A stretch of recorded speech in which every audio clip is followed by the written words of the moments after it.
दोस्तों, रामेश्वरम में श्री रामनाथ स्वामी मंदिर ज्योतिर्लिंग के दर्शन के बाद हम थोड़ा आसपास घूमने निकले।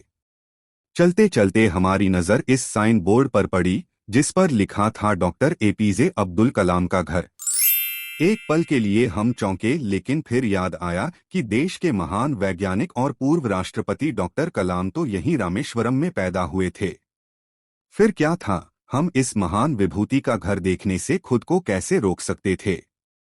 यह जगह रामेश्वरम ज्योतिर्लिंग से करीब 2 किलोमीटर की दूरी पर होगी। जैसा कि पक्की सड़क और आसपास ठीक ठाक रिहाइश दिख रही है, लेकिन कलाम साहब ने अपनी जीवनी और संस्मरणों में लिखा है, तब रामेश्वरम उतना विकसित नहीं था और यहाँ जीवन बड़ा कठिन था। आसपास लोगों से बात करने पर पता चला कि यह नज़ारा तो तब का है जब उनके राष्ट्रपति बनने के बाद सरकार ने यहाँ ध्यान दिया और उनके घर तक जाने वाली यह सड़क दुरुस्त कराई गई। तो लीजिए, हम आ पहुँचे हैं कलाम साहब के घर तक। हालांकि यह घर भी बहुत बाद में रेनोवेट किया गया होगा, लेकिन अब भी देखकर नहीं लगता कि यह इतने बड़े आदमी का घर है।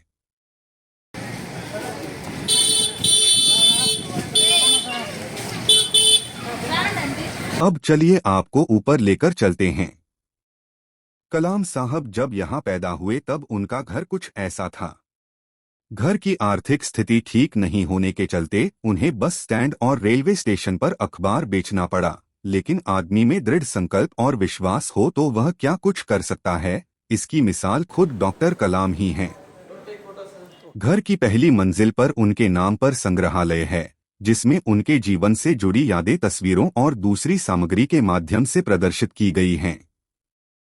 दूसरी मंजिल पर कलाम के बड़े भाई का परिवार सी शैल जैसी समुद्री वस्तुओं और दूसरी चीजों की दुकान चलाता है। ऐसी ही कई दुकानें इस मकान के आसपास भी हैं।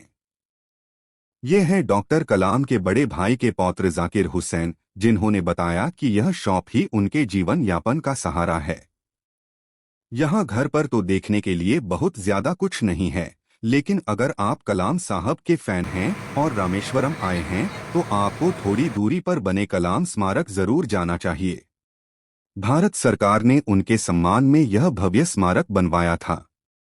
यहाँ उनसे जुड़ी चीजें, मूर्तियां और अन्य रचनात्मक चीजें ही नहीं, बहुत से नए विचार भी मिलेंगे।